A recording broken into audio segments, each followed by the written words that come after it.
Shalom. Puji Tuhan, senang. Lumayan banyak ya. Cuma sebagian masih ada bangku yang masih sedikit kosong.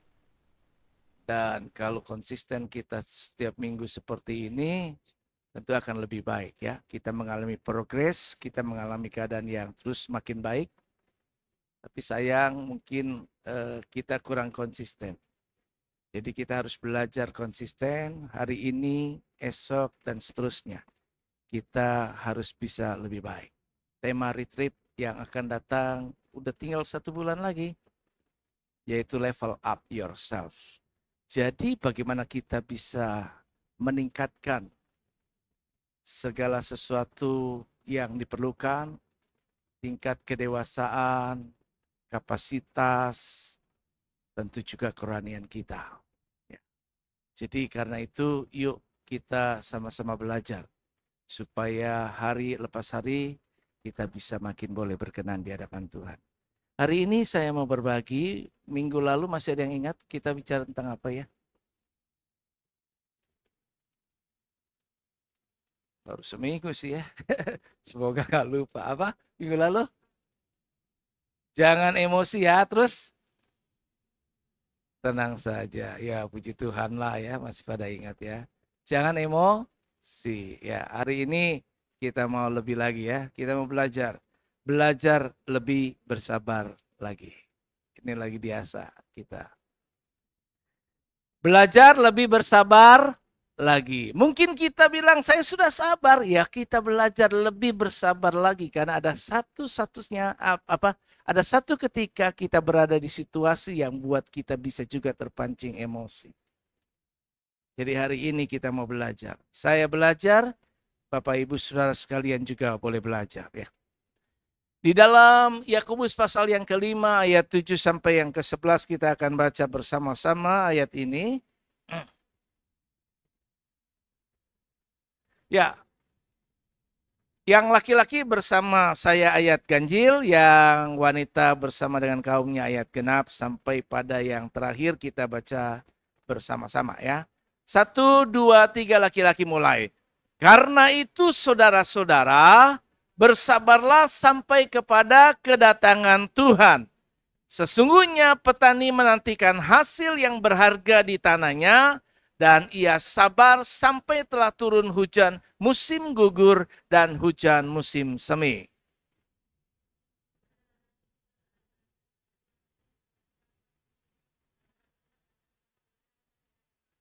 Saudara-saudara, janganlah kamu bersungut-sungut dan saling mempersalahkan, supaya kamu jangan dihukum. Sesungguhnya hakim telah berdiri di ambang pintu.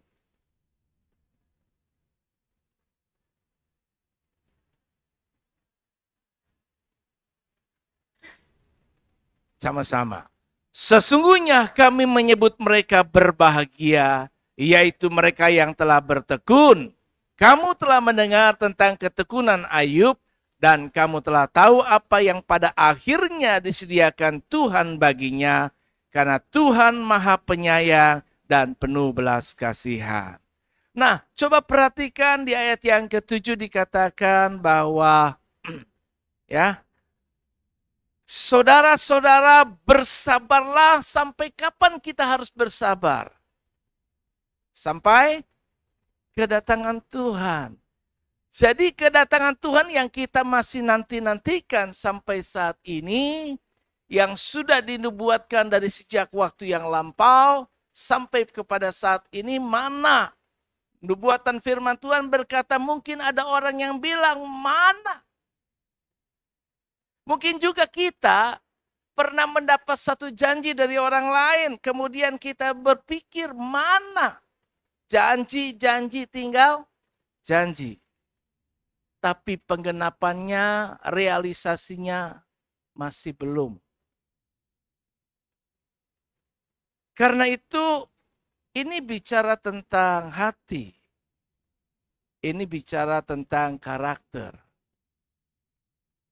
Jadi jika kita punya sikap hati, attitude, dan karakter kita yang masih belum terbentuk, siapa kita akan kelihatan ketika situasi itu tidak seperti yang kita harapkan.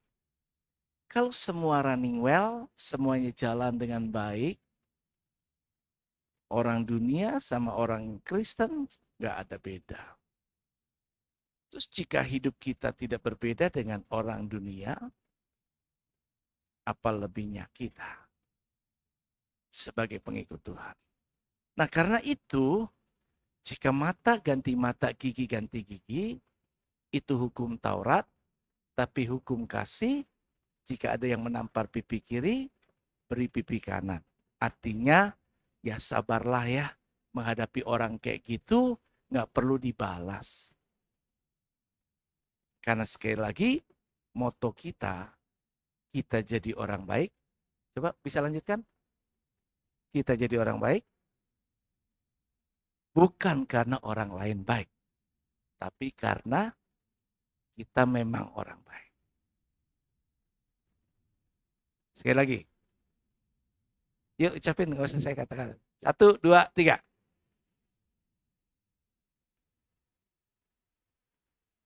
Masih ragu. Ulang. Sekali lagi ya. Kita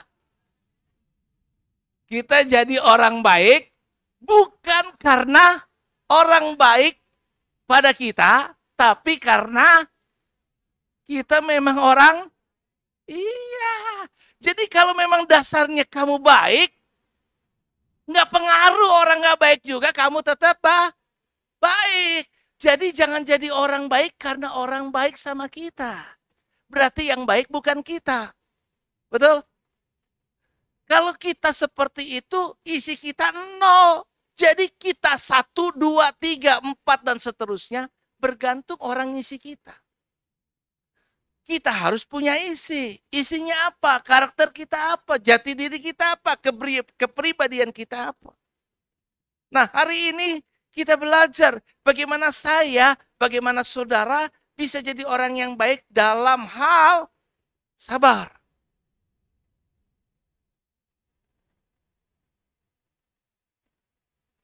Sabar adalah suatu sikap mengendalikan diri. Dan mengendalikan diri atau penguasaan diri juga adalah bagian yang terangkai dari buah-buah Roh Kudus. Kasih, sukacita, damai sejahtera, kesabaran, kemurahan, kebaikan, kesetiaan, kelemah lembutan, dan penguasaan diri. Jadi, sabar itu berarti mampu untuk dapat mengendalikan dirinya sendiri. Kita mungkin gak bisa kendalikan orang lain punya sikap. Dia bisa mau-maunya dia. Dan kita juga gak bisa larang. Ya dia punya perbuatan, ya hak-haknya dia. Nanti urusan dia melakukannya, setiap orang harus mempertanggungjawabkannya kepada Tuhan Sang Hakim. Tapi kita bisa mengendalikan diri kita. Itu sebabnya yang perlu diingat itu, yang menentukan di hadapan Tuhan bukan situasi, tapi bagaimana kita meresponi situasi.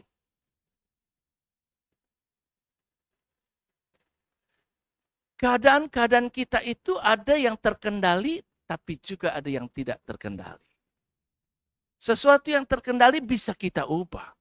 Sesuatu yang tidak terkendali ini, di luar kendali kita, kadang-kadang buat kita frustrasi.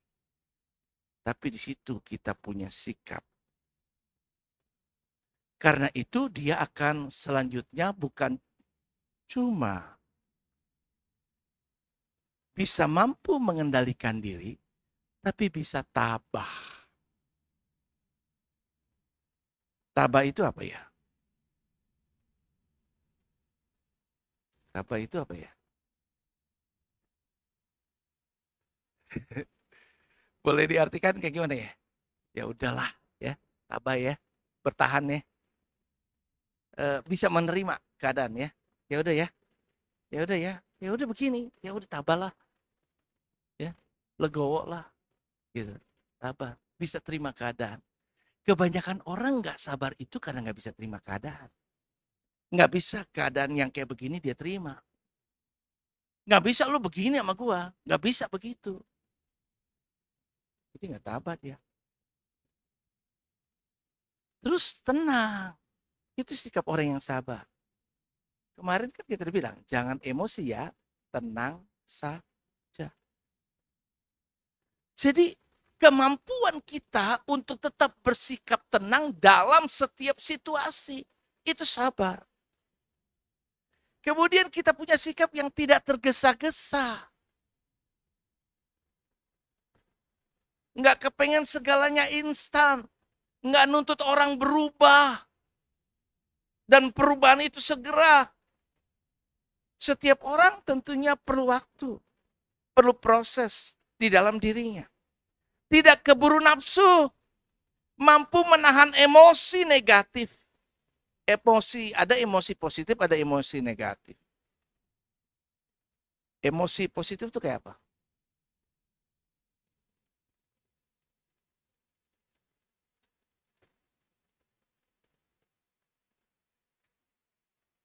Orang bilang emosi selalu negatif. Emosi itu apa? Yang positif itu apa? Kalau saudara mengasihi itu emosi enggak? Perasaan, emosi itu kan perasaan toh? Betul enggak? Lah kalau kita mengasihi orang itu baik enggak? Baik. Tapi ada emosi yang negatif, membenci. Kan perasaan kita kesel banget, marah banget. Sampai dendam kesumat nanti. Ya. Jadi yang negatifnya itu mampu dikendalikan. Mampu menahan emosi negatif, dapat bertahan dalam situasi sulit tanpa berkeluh kesah. Udah, kemampuan kita tetap bisa bersyukur loh dalam segala hal. Karena itulah yang dikehendaki Allah dalam Kristus Yesus bagi kamu. Di mana ayatnya? Di mana ayatnya? Mengucap syukurlah dalam segala hal. Karena itulah yang dikehendaki Allah dalam Kristus Yesus bagi kamu. Kan itu ayat hafalan. Di mana? 1 Tesalonika 5 ayat 18.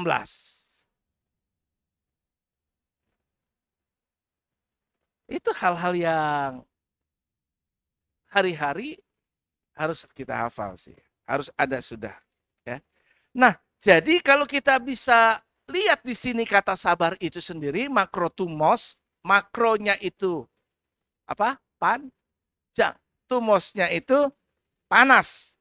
Jadi artinya memang kalau dibilang sabar itu artinya untuk bisa menjadi panas itu perlu waktu yang panjang. Enggak cepat tersulut. Kalau kita masak, kita enggak pegang medianya dalam bentuk pengantar panas yang cepat seperti besi. Besi pengantar panas yang paling baik. Tapi kalau media kita kayu, kayu memang bisa tetap juga panas. Kalau dia tetap dibiarkan begitu, juga ada rasa panas. Tapi untuk bisa panas, perlu waktu yang cukup lama. Nah, dalam konteks kita punya emosi di sini, apakah kita berbahan mudah pengantar panas, sedikit mudah tersurut, ya, atau kita tidak berbahan seperti itu. Sehingga kita masih bisa bertahan. Dan itu tergantung juga ada situasi-situasi yang melatar belakangi. Kadang-kadang yang melatar belakangi sebelumnya situasi kita membuat kita tertekan sedemikian rupa terus menerus secara progresif terus makin meningkat dan terus menerus dialami. Satu ketika tentu ketika ada orang yang men-trigger, menyulut, itu mungkin kita akan jadi meledak. Kemudian ada orang yang beralasan, ya saya memang bisa cepat marah karena darah tinggi. Orang yang darah tinggi biasanya suka cenderung bisa cepat marah. Begitu. Jadi yang darah tinggi jangan lupa makan obat darah tinggi ya. Jangan sampai nanti Sarafnya jadi malah pecah itu. Apa pembuluh darahnya.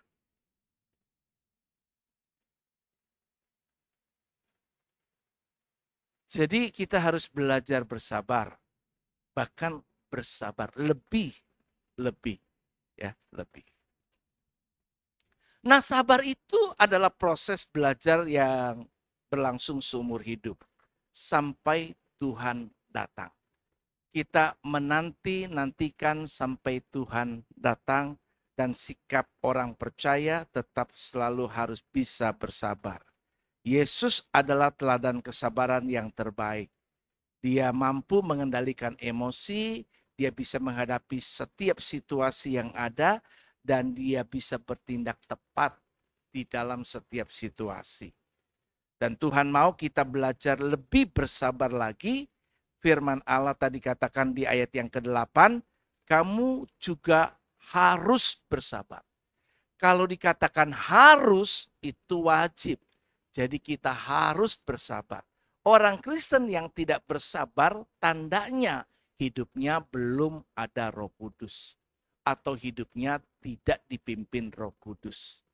Karena buah Roh Kudus itu adalah kesabaran. Kalau ada Roh Kudus yang pimpin dia, maka Roh Kudus akan mampu mengendalikan. Kamu harus bersabar dalam menghadapi siapapun juga. Harus meneguhkan hatimu. Karena kedatangan Tuhan sudah dekat. Makin dekat. Tanda-tanda kedatangan. Tadinya saya pikir mau sampaikan tentang sudahkah kita siap sedia. Atau kita bicara tentang akhir zaman. Karena belakangan ini kita melihat ada berbagai fenomena yang menunjukkan makin tergenapinya nubuatan-nubuatan akhir zaman. Pengendalian segala sesuatunya ini sekarang udah mulai era digital, digitalisasi. Segalanya digital. Segalanya mulai dikendalikan. Saudara belanja dideteksi, nanti lihat pajaknya. Ini orang kaya apa enggak. Semua sudah mulai terkendali, tersentralisasi. Tanpa sadar, nanti kemudian hidup saudara segalanya akan dikendalikan. Ketika semua sudah bisa dikendalikan, saudara hidupnya diatur. Yang mau nurut tetap aman, yang enggak mau nurut mati. Dan pilihan orang kalau terbiasa hidupnya maunya yang nyaman, dia tentu pilihnya nyaman. Nggak peduli hal-hal yang lain. Kemudian mulailah ditandai. Yang ini orang yang ngikut, yang ini bukan. Nah, mulailah tanda itu muncul. Saudara, tandanya nggak pakai stempel. Dulu stempelnya masih pakai bantalan.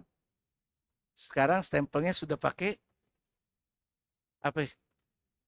Sudah ada tinta di dalamnya. Kan simpel tau, nggak usah harus bawa bantalan kan. Nanti stempelnya nggak bentuk gitu lagi. Udah pakai chips. Semua sudah terprogram. Saudara bergerak di mana, lokasi Anda sudah diketahui. Lagi ngapain, terdeteksi, semuanya bisa. Nanti saudara bisa dikendalikan dari jarak jauh. Ngeri ya.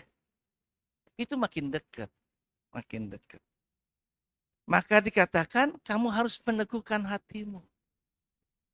Terbiasa sekarang bentuk latih. Latihan badani terbatas gunanya. Tapi ibadah itu berguna untuk kehidupan hari ini dan kekekalan nanti. Jadi yuk ibadah, rajin. Setiap minggu pastikan saudara ibadah. Enggak harus cuma karena minggu pertama perjamuan, pada ingat, oh saya harus minum perjamuan kudus. Karena itu sakramen, perintah Tuhan. Tapi setiap hari juga, setiap minggu juga sama. Ada komunitas pertemuan-pertemuan kita bisa sama-sama, ayo sama-sama saling menguatkan.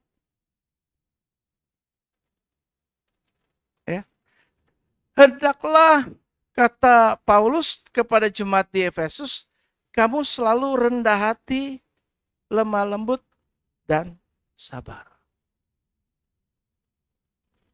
Dan Rasul Paulus juga mau menasihatkan kita agar kita mulai dengan rendah hati. Kalau rendah hati, kita nggak sombong, ego kita nggak tinggi, kita bisa sabar. Kita bisa terima kekurangan orang. Tapi kadang-kadang kalau kita tinggi hati, diperlakukan orang kayak gini, kita nggak terima, kita bisa ngamuk. Jadi orang yang nggak sabar itu sombong loh. Jadi mulai belajar rendah hati. Kemudian apa? Lemah lembut. Orang yang biasa lemah lembut, mau dibentuk, semuanya kayak apa, itu bisa sabar. Ya udah, kita coba mengerti aja.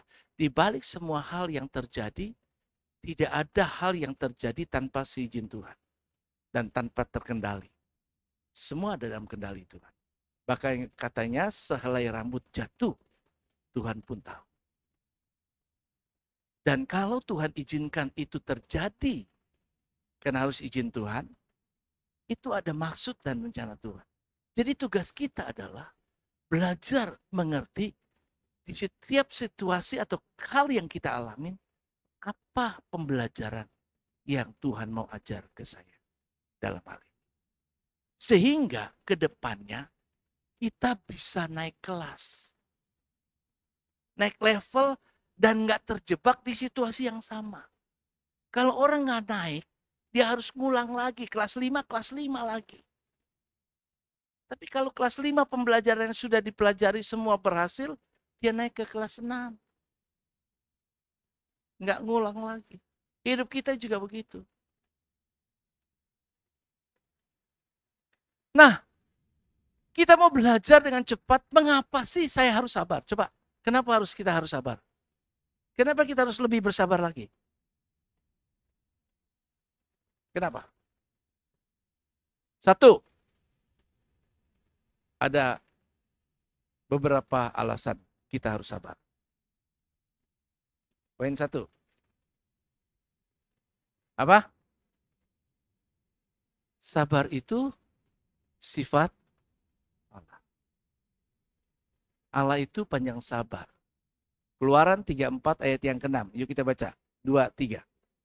Berjalanlah Tuhan lewat dari depannya dan berseru, Tuhan, Tuhan, Allah penyayang dan pengasih, panjang sabar, berlimpah kasihnya dan setianya. Jadi Tuhan itu panjang sabar. Nah kalau kita namanya anak Tuhan, itu nggak jauh dari Tuhannya. Anak itu nggak jauh karakternya dari orang tuanya. Mau ikut bapaknya atau ikut ibunya, kan nggak mungkin ikut tetangga. Betul kan? Nggak mungkin ikut orang lain.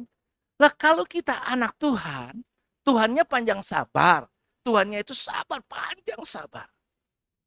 Lah anaknya pasti punya karakter yang sama. Kalau belum, kita belum jadi anak Tuhan. Karena itu firman Tuhan, Yohanes 1 ayat 12 bunyinya apa?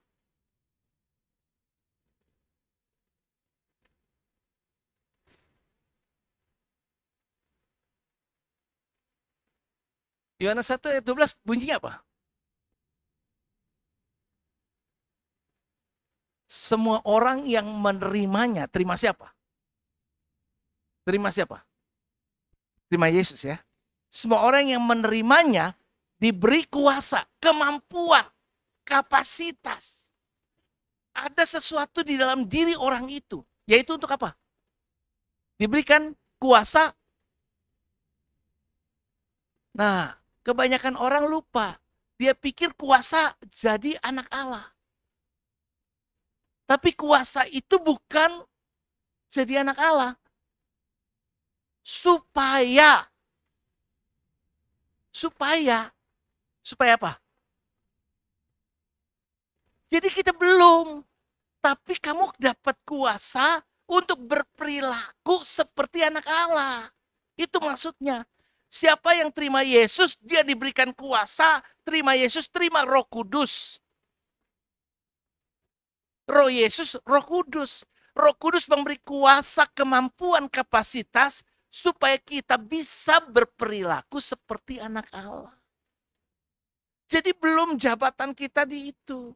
Orang-orang yang belum dibaptis, belum ada pengakuan Yesus dibaptis, itu langit terbuka, ada suara yang dari langit berkata, inilah anakku yang kukasihi. Maka saya katakan kepada anak-anak baptisan, bahwa ini adalah salah satu kita ini bisa mendapatkan satu pengakuan yang benar. Selama ini you belum dibaptis, bilang percaya sama Yesus, kamu baru ngaku-ngaku anak Tuhan.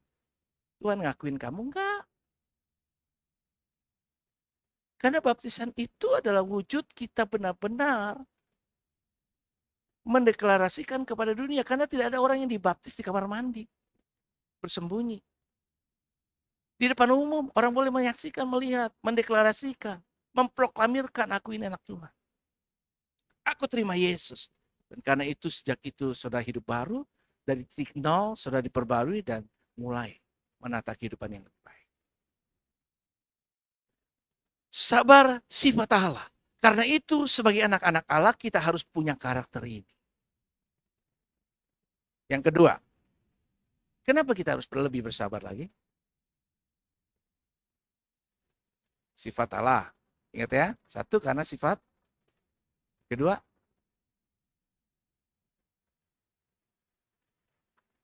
sifat yang terpuji. Orang yang sabar terpuji kan? Betul enggak? Terpuji. Kesabaran adalah suatu sikap hidup terpuji. Yang hanya sedikit orang, termasuk orang Kristen, memiliki. Kita berhadapan dengan orang sabar. Wah, kita acungkan jempol. Wih, dia sabarnya luar biasa. Tapi kalau dia orang emosi, kita bilang acungkan jempol. Wow, dia tuh kayak anjing galak. Kita dianggap tulang, begitu kan ya. Jadi begitu ngelihat tulang, tuh anjing menyalak. Ini mangsa. Nggak gitu. Tapi kalau kita bersabar, itu sifat. Jadi ternyata kalau ingin terpuji, ingin jadi orang tuh dipuji orang, sikap kita baik, semuanya itu ya itu tuh. Tunjukin aja. Ya. Orang yang sabar itu melebihi seorang pahlawan. Dia lebih loh dari seorang pahlawan.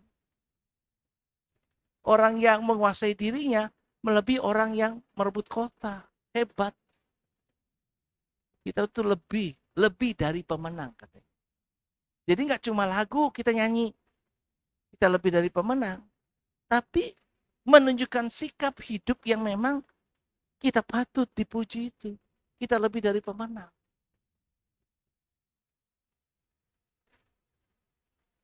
Tadi pertama sifat Allah, kedua sifat yang ketiga.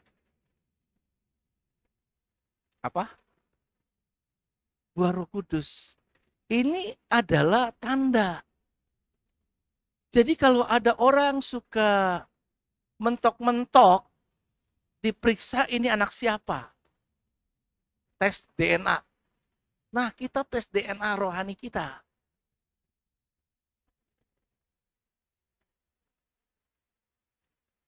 Ini orang ada Roh Kudus tidak di dalam. Jangan bangga saya pernah dibaptis Roh Kudus. Jangan bangga karena kita bisa berbahasa roh. Tapi hidup kita tidak menunjukkan yang sinkron, konsisten. Bahwa kita bisa merefleksikan sikap hidup yang memang mencerminkan ada Roh Kudus di dalam diri kita. Sabar enggak? Sabar enggak sama orang tua? Sabar enggak sama orang yang lebih tua? Sabar enggak dengan anak? Kadang-kadang kita orang tua juga bahkan bisa kesel kan sama anak. Bahkan ada orang tua sampai mengutuk anaknya. Hati-hati. Perkataan kita itu adalah pedang. Jangan bunuh anak kita. Karena dia mencipta. Segala sesuatu terjadi karena firman. Ucapan. Kalau nggak mau yang negatif terjadi, jangan sembarang bicara.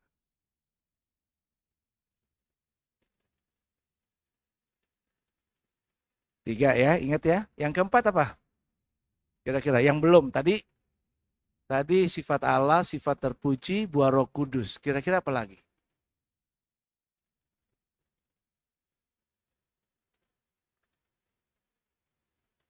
Kenapa perlu bersabar?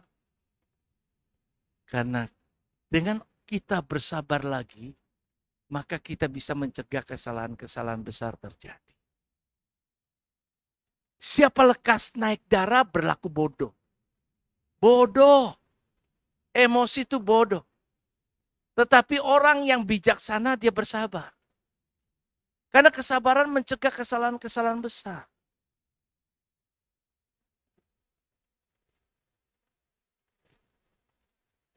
Dan jangan merasa aman karena kita orang yang lebih rohani. Oh, saya pasti bisa nggak lakukan kesalahan-kesalahan. Karena setiap orang berpotensi bisa melakukan kesalahan yang besar.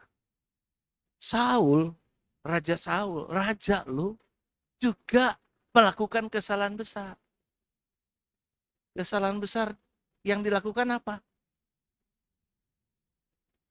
Yang sampai Samuel itu datang bilang, sedianya. Sedianya itu artinya awal rencana.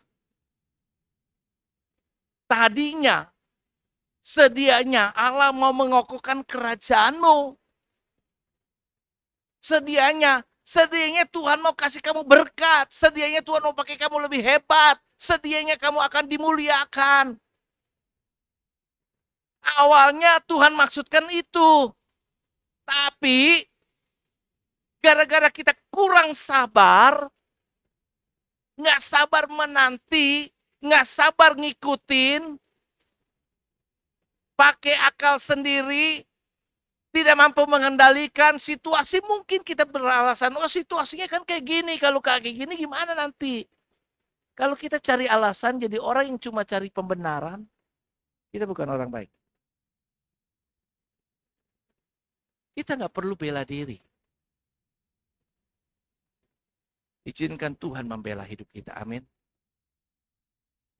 Kalau Tuhan yang bela itu luar biasa. Daud juga pernah emosi kan, yang seperti kemarin saya bilang. Tadinya dia bisa jadi pembunuh. Tapi kalau dia nggak bersabar, wah, dia berlaku bodoh. Jadi, yuk jangan bikin kesalahan-kesalahan besar karena kita kurang sabar. Yang kelima, ini jangan cuma omdo ngomong, aku mengasihi engkau, aku mencintai engkau. Tapi sikapnya itu nggak sabar sama kita. Sikapnya emosi. Itu bukan mengasihi, itu egois. Dia cuma mikirin dirinya sendiri, nggak mikirin kamu. Kalau dia mikirin kamu, yang dia pikir itu perasaan kamu, bukan perasaan dia. Betul nggak? Banyak orang tuh cuma karena mikirin perasaannya, maka dia jadi tidak sabar. Dia bisa marah, dia bisa emosi, dia bisa ngamuk, dia bisa ngambek. Itu karena mikirin diri sendiri. Tapi orang yang mengasihi itu mikirin bukan dirinya. Bahkan rela korbankan dirinya demi orang lain. Itu mengasihi. Karena kasih itu adalah sikap orang yang mengasihi. Sabar itu adalah sikap orang yang mengasihi. 1 Korintus 13 ayat yang keempat, definisi kasih itu adalah sabar. Kasih itu sabar.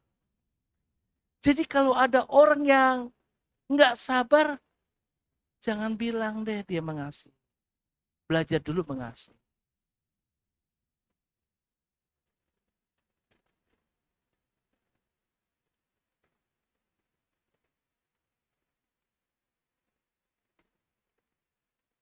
Ia tidak, kasih itu murah hati.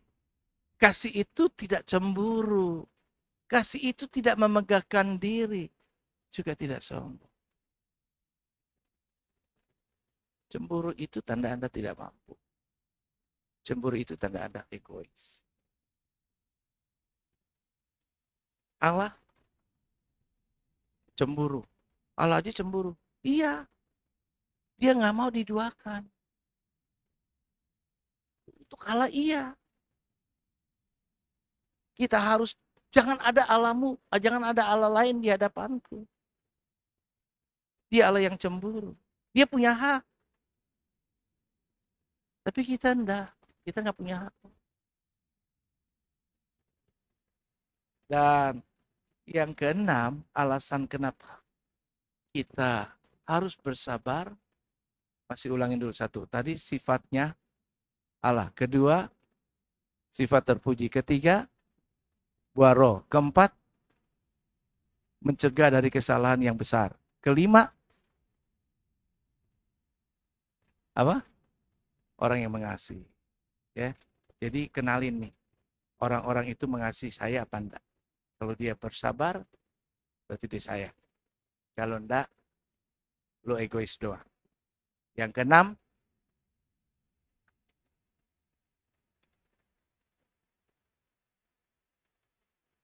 nggak respon. Tolong bantu. Niko. Apa? Karena untuk segala sesuatu ada waktunya dan Tuhan membuat segala sesuatu itu indah pada waktunya. Ya. Jadi kenapa kita harus bersabar? Kita harus menunggu waktunya Tuhan, kairosnya Tuhan. Untuk segala sesuatu ada waktunya, tenang aja. Ini belum waktunya kamu barangkali, tapi nanti akan ada. Hidup itu orang bilang apa? Roda berputar. Ketika kita ada masih di bawah, jangan kecewa, jangan putus asa. Satu ketika ada waktunya kita berputar tuh naik ke atas kok. Asal kita tetap bertekun dan mengerjakan yang terbaik. Itu sebabnya saya dan saudara diajar do the best. Yang pertama attitude-nya. Lakukanlah apa yang bisa kita lakukan. Nggak peduli orang lain. Konsen, fokus kepada apa yang bisa kita lakukan. Karena setiap benih yang kita tabur itu akan kita tuai.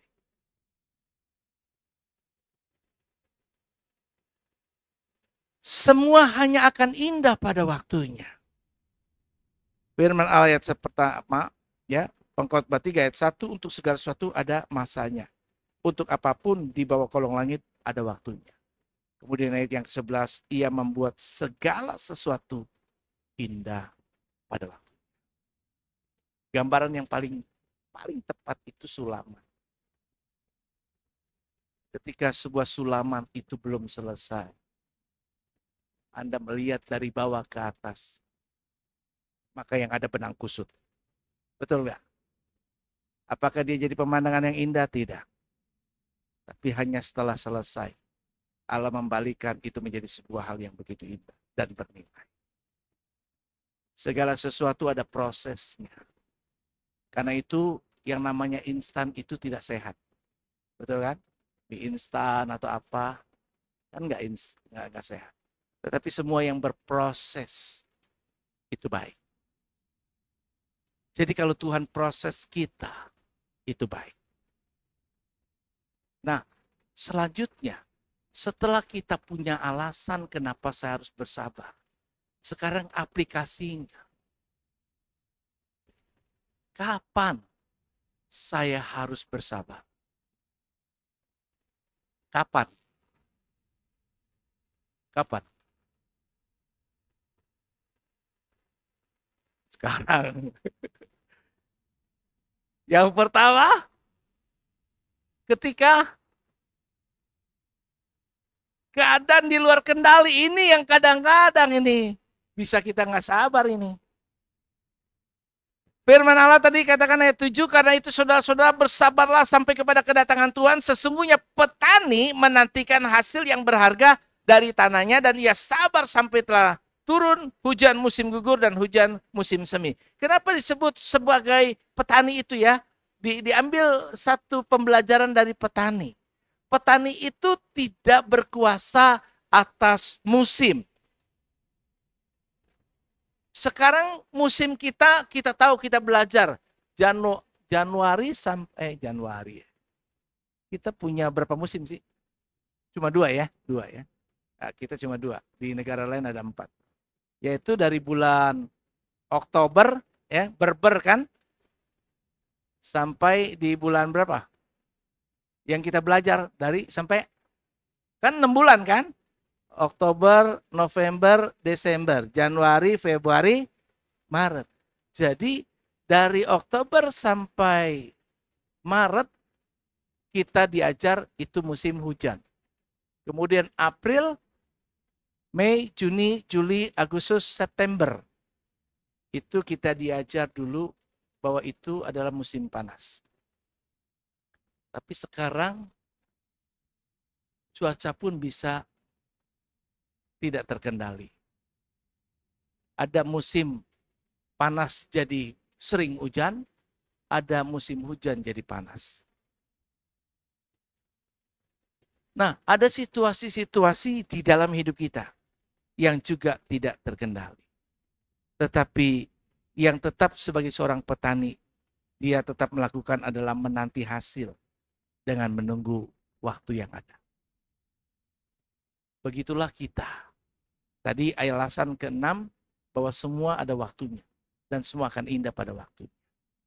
Jadi, yuk di saat situasi tidak terkendali, ada hal-hal yang di luar kendali kita. Ada hal yang tidak seperti yang kita mau. Dan itu kita tidak bisa mengendalikannya. Ya udah sabar aja. Sabar. Ingat, segala sesuatu indah pada waktu. Banyak hal yang tidak terkendali, tetapi kita tetap harus bersabar di situasi itu. Kalau kita nggak sabar, kita akan mengambil jalan sendiri. Dan ketika kita mengambil jalan sendiri, ada keberuntungan kita pas, beruntung bagus, tapi lebih banyak yang enggak. Tuhan memegang kendali, itu yang harus diingat. Kalau saya nggak bisa mengendalikan, tapi saya punya Tuhan yang mampu mengendalikan. Tuhan segera akan datang kembali.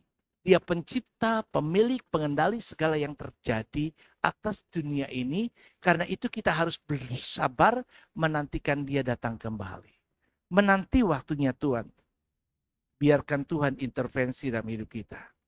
Percayalah kepada Allah, dia mampu menolong kita. Yang kedua, maka kapan saya harus bisa mengaplikasikan lebih bersabar lagi, yaitu ketika orang lain susah berubah. Gue udah bilangin berkali-kali, masih aja begini. Masih aja begini. Jadi sampai kapan saya harus sabar? Kan gitu pertanyaan orang. Ya kalau orang masih susah juga berubah, ya kamu tetap harus bersabar. Sabar aja. Itu kamu gak bisa paksa orang berubah. Yang bisa kamu yang berubah. Adjust diri sendiri. Ya udah, lu gak bisa berubah, gua sesuaikan diri aja sama lu. Betul nggak? Karena memang kita gak punya hak untuk merubah orang lain. Cuma orang itu dan Tuhan yang bisa merubahnya. Kita bisa mendorong, kita bisa berharap sampaikan sesuatu. Tapi kalau orang nggak berubah-ubah juga, ya udah. Ya saya juga belajar. Ya udah, saya udah jadi gembala kayak begini, mau gimana? Mau ngomong jemaat kayak begini pun, mereka tetap lakukan kayak gitu pun, ya udah, mau gimana? Saya nggak bisa kendalikan orang lain, ya udah saya kendalikan aja diri saya sendiri supaya saya sabar. Saudara-saudara, turutilah teladan penderitaan dan kesabaran para nabi yang telah berbicara demi nama Tuhan. Ayat 10 Yakobus 5. Ya, sebagian besar nabi itu dia udah menyampaikan apa yang ini, tapi bangsa Israel mengesankan buat Tuhan, kamu itu benar-benar keras tengkuk. Bandel, dibilangin juga tetap aja sama. Begitu lagi. Ya, nggak berubah-ubah. Ya, susah mendengarkan firman Tuhan. Ya. Nah, yang ketiga, kapan saya harus bersabar? Yaitu ketika menghadapi masalah yang susah dipahami. Itu paling bikin kita frustrasi tuh. Gue kagak ngerti kenapa begini, kenapa begitu. Ya. Sesungguhnya kami menyebut mereka berbahagia, kata ayat 11, yaitu mereka yang telah bertekun. Kapan berbahagianya? Disebutnya telah bertekun. Bertekun itu terus. Konsisten, sabar aja. Kamu telah mendengar tentang ketekunan Ayub dan kamu telah tahu apa yang pada akhirnya disediakan Tuhan baginya karena Tuhan Maha Penyayang dan penuh belas kasihan. Ini contohnya sudah paling tingkat tinggi, yaitu Ayub. Pola pikir Ayub itu satu, semua berasal dari Tuhan. Tuhan yang memberi, Tuhan yang mengambil. Terpujilah Tuhan. Aku datang dengan telanjang, pulang dengan telanjang. Nothing tulus, nggak ada sesuatu yang rugi kok. Memang kita nggak ada apa-apa. Semua yang kita miliki dari Tuhan. Kalau kemudian yang kita miliki nggak ada lagi, ya udah. Kita bukan pemilik, kita pengelola. Nggak ada sesuatu yang terikat. Karena itu kita tidak bisa menjadi orang, kita butuh uang tapi jangan jadi pencinta uang. Kan firmannya begitu. Kan? Karena hanya dengan memburu uang, kita bisa menyimpang dari itu. Uang alat, tapi dia bukan Tuhan. Jadi jangan biarkan dia jadi Tuhan atas hidup kita. Kita ya tetap harus jadi Tuhan atas uang. Ayub tidak dapat memahami mengapa ia menderita sedemikian hebat. Teman-temannya bahkan salah sangka. Ya, orang-orang banyak nggak mendukung dia, salah paham sama dia. Kita dikucilkan mungkin. Orang pikir kita orang berdosa, dosanya luar biasa sampai Tuhan hukum kita begitu. Ya udah, nggak cuma sekedar. Ini orang-orang yang kalau nyanyi itu bisa nangis ketika dia nyanyi begitu. Banyak perkara, itu orang-orang itu benar-benar dia menyelami. Dia menyelami. Kita kebanyakan bisa nyanyi. Liriknya bagus. Tapi kita nggak merasa apa-apa. Karena kita cuma sekedar, umatku memuji aku dari mulut. Hatinya jauh. Tapi orang yang bisa memahami, dia bisa nangis. Banyak perkara yang tak dapat ku mengerti. Mengapakah semua itu harus terjadi? Tapi orang itu belajar. Oh Tuhan tetap mengasihi. Dia tetap terlibat. Dia tetap peduli. Dia punya maksud yang baik.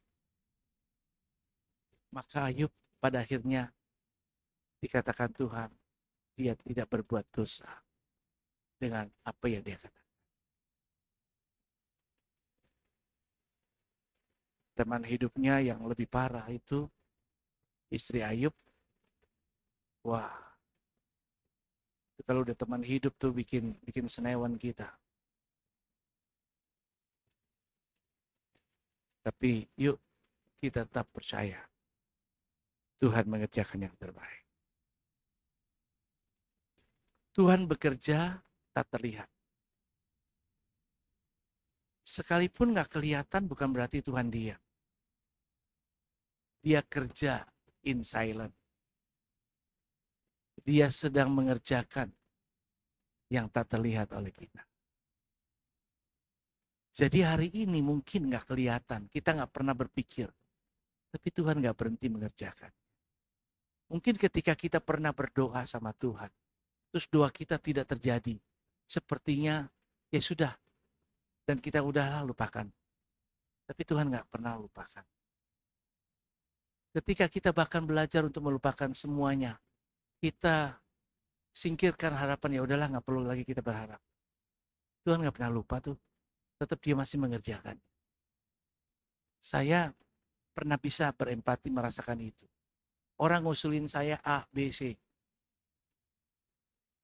Terus seolah-olah saya nggak memenuhi usulannya. Orang berkeluh kesah, percuma ngomong.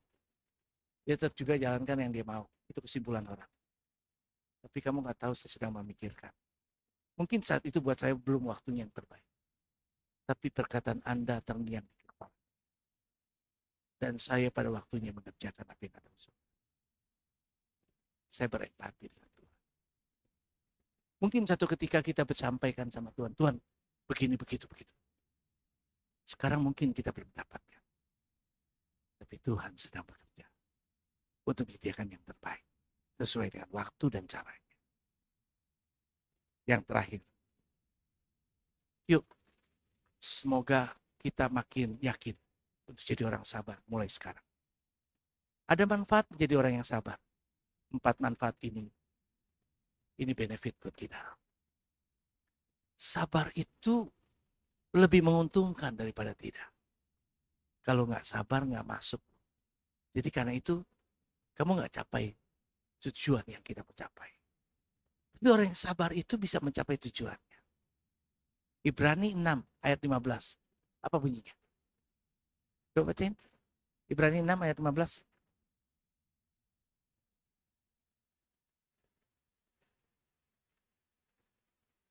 Sis? Ya.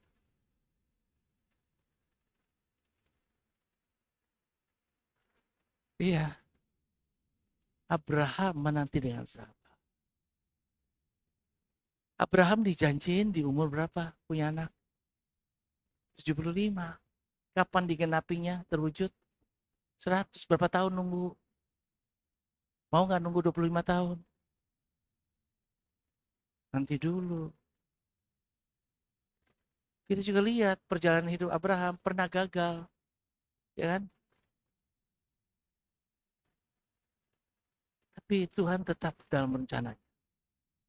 Dan Allah tidak pernah gagal menepati janjinya. Kedua, orang yang sabar itu memiliki banyak sahabat. Kalau kita nggak sabar, orang nggak suka sama kita. Jangan nyalain orang lain. Berkeluh kesah. Orang begini, orang begitu sama saya. Loh, kalau nggak sabar, orang nggak ada yang suka. Tapi kalau kita bersikap sabar, orang senang. Orang senang sama kita. Jadi kalau mau jadi orang yang disenangin, ya ini salah satunya. Punya banyak orang, punya banyak sahabat, ya ini. Sabar aja. Sabar. Ketiga, orang yang sabar tuh dapat mengalami mujizat. Justru nggak sabar itu mujizat nggak terjadi. Tunggu semuanya waktunya Tuhan. Ketika sudah waktunya Tuhan, yang nggak mustahil pun bisa dibuat Tuhan menjadi mungkin. Nothing is impossible. Tidak ada sesuatu yang mustahil buat Tuhan. Kalau sudah waktunya. Dan yang terakhir, jadi orang yang disayang Tuhan. Kita senang disayang semua orang. Tapi lebih-lebih senang lagi kalau kita disayang sama Tuhan.